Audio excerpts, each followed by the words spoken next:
My introduction to social work was really through UMBC when I took a class that allowed me to do a summer internship at a homeless shelter, the Interfaith Works Women's Center. And so I started out as an intern, and then I moved on to be kind of like frontline staff, and then case manager, and then program director of the women's shelter. And now I'm deputy director of homeless services for Interfaith Works. I've taken on several interns from UMBC, and we've actually hired several of those interns to work in Interfaith Works.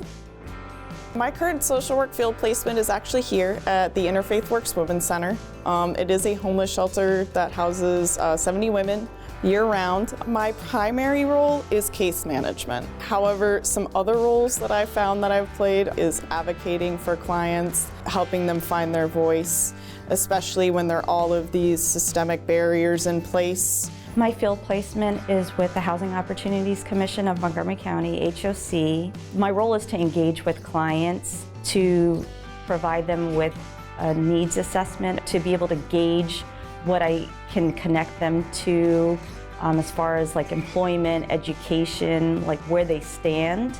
I was working with students who are in high school and they had behavioral, mental health concerns. And so one of the things I got to learn there was just seeing a different side of education, that not all students fit one type of program. I'm interning at Interfaith Homes in the Permanent Supportive Housing Unit, which essentially works with chronically homeless individuals. My role is to give them what they need, make sure that they're paying their bills on time. I assist them in, if they have medical issues, I try to help them. If they have financial issues, I try to help them.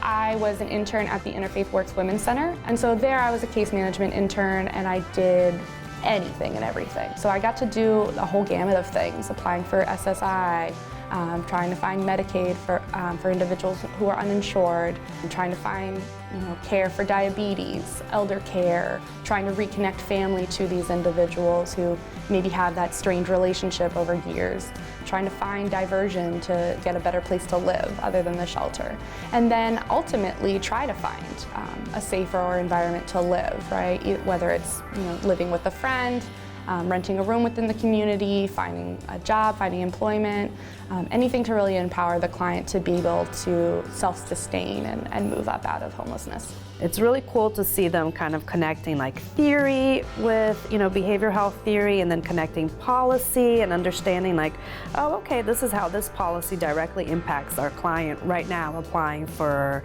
SNAP or applying for a housing voucher.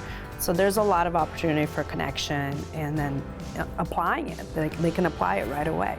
We always get excellent students who are so dedicated and compassionate and really take the opportunity to learn about self-reflection, and I see them grow as a professional from day one to the last day, and their assessment skills are so developed, and they're given so much already to the agency. We're excited when opportunity comes up where we can get to hire them.